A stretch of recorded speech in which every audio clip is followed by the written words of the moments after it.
1. The Library of Ashurbanipal, a forgotten fortress of knowledge.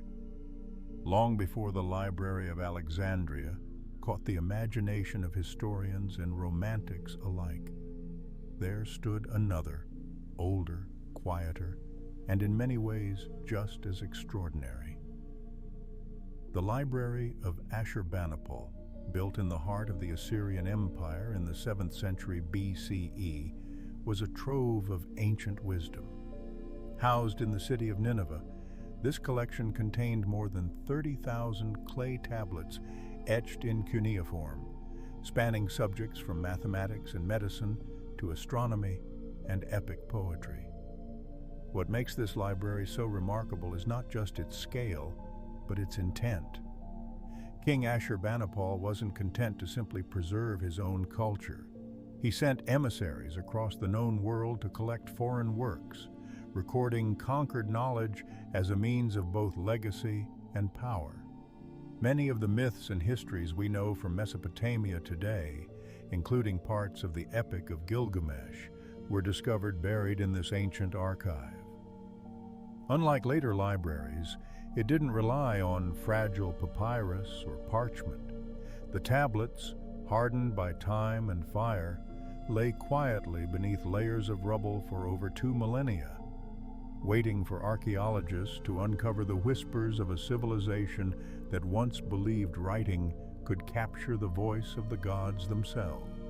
Imagine holding your entire written history, your laws, your poems, your medicine, in a lump of wet clay.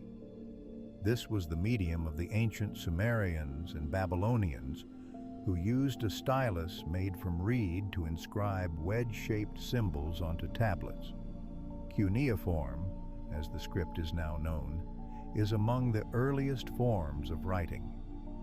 There's a subtle magic to this system, each impression pressed into soft clay with care, knowing it could last forever.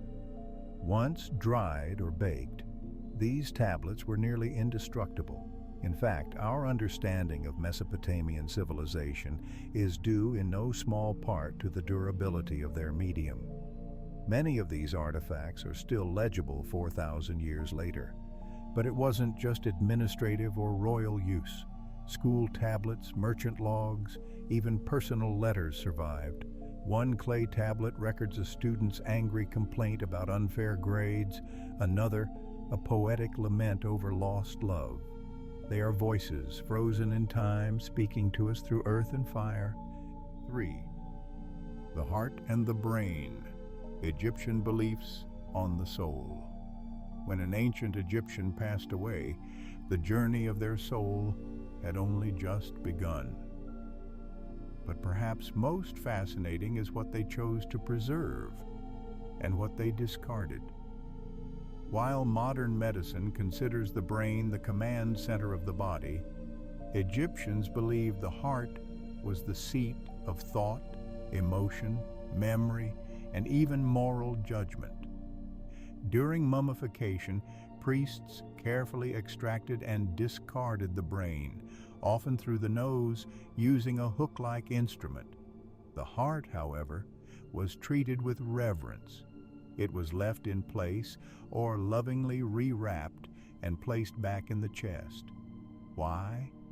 Because in the afterlife, the heart would be weighed against the feather of Ma'at, the goddess of truth. If it was heavy with wrongdoing, the soul would be devoured by a fearsome creature called Ammit. This practice reveals a deeper philosophical framework, that truth and moral balance were not just virtues of the living, but essential conditions for eternity.